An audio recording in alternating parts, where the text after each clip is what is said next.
It is one of the most important decisions parents take, but securing a place at a school in Kent could become more difficult in the coming years.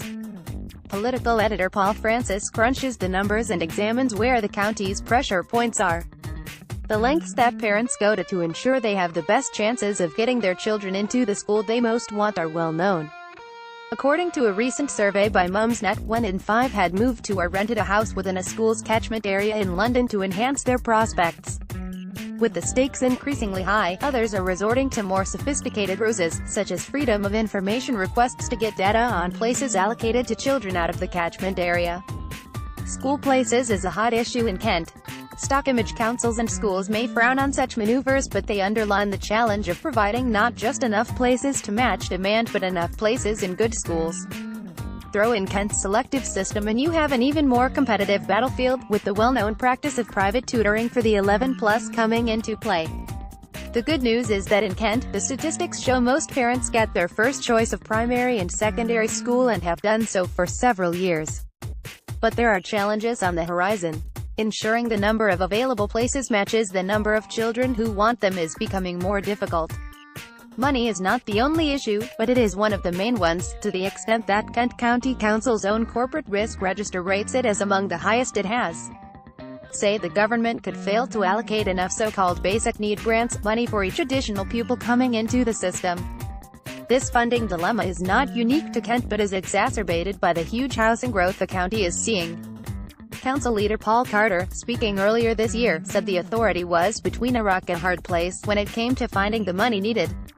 He warned the authority would be faced with the equivalent of taking out a mortgage to fund school expansions, even though most secondaries were academy schools for which KCC had no responsibility. He said, "Most of our secondary schools are now academies, yet we are having to pay to meet the need because the government grant does not cover the costs." He added, "The prospect of borrowing £100 million through basically a mortgage over the next 25 years to expand schools that we have no control over is leaving a lot of councils very unhappy." Alongside funding, the ability of councils to meet demand is compromised by government policy that dictates that newly created schools should be free schools, which councils have no control over. The authority's own commissioning plan, a 5-year rolling document on how the demand will be met, says the failure of some of these schools to come to fruition or be delayed will result in an insufficient number of places in some parts of the county over the next few years. Kent's education system is a minefield for parents. The government denies Kent is being shortchanged, saying it has committed money for extra places. A Department for Education spokesman said, "We provide funding for all the school places based on local authorities' own projections." Kent has received over £204 million to provide new school places from 2011 to 2017, and has been allocated a further £70.8 million from 2017 to 2020. The numbers speak for themselves. According to KCC's 5-year commissioning plan, an additional 12,500 places will be needed between now and 2022, with the overall school population rising from 79,000 to 91,500. That equates to 70 new primary classes along with 84 additional secondary classes over the period, the latter representing the equivalent of 12 new secondary schools. These political skirmishes over money and free schools look set to continue in the coming years. But if demand exceeds supply, it will be parents and children caught in the crossfire. Under pressure, key factors putting the squeeze on schools: population growth. The number of children born between 2002 and 2012 increased in Kent by 24%. While it dropped off in 2013, it is rising again. That demand led to an increased demand for primary places, now being felt by secondary schools. Between mid-2015 and mid-2016, Kent's population grew by an additional 17,300 people, bringing the total population to 1,540,400. In 2017, the council created an additional 2,827 primary places and 851 secondary places. KCC says the figures signify the start of sustained, significant pressures. Classroom standards. The strains facing the county's schools are because they are a victim of success. Alongside selective grammars, which are some of the highest performing in the country, Kent has seen improvements across the board. Nearly 90% of secondary schools have been judged to be either good or outstanding by Ofsted, compared with 79% nationally and 83% in the southeast.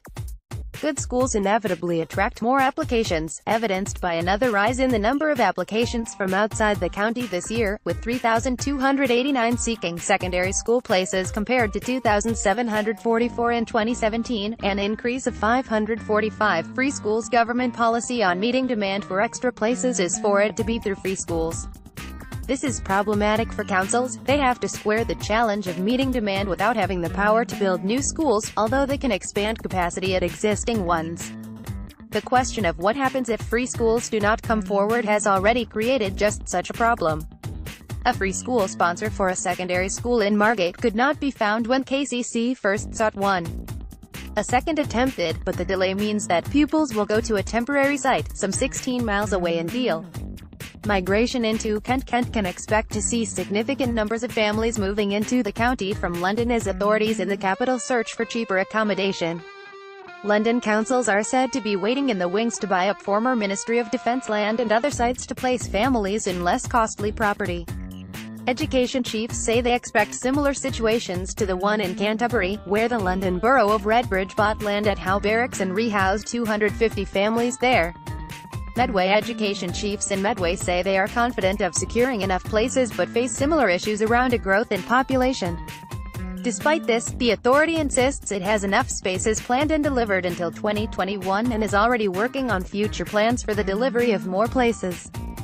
1 in 5 parents is said to have moved to a better catchment area. However, in an unusual move, the area's 3 MPs last year highlighted concerns that the government's house building plans could put unsustainable pressure on schools and other services, describing revised targets as quite impossible to meet. The government's increased target would see the number of houses built each year rise from 1,281 to 1,665 up to 2035.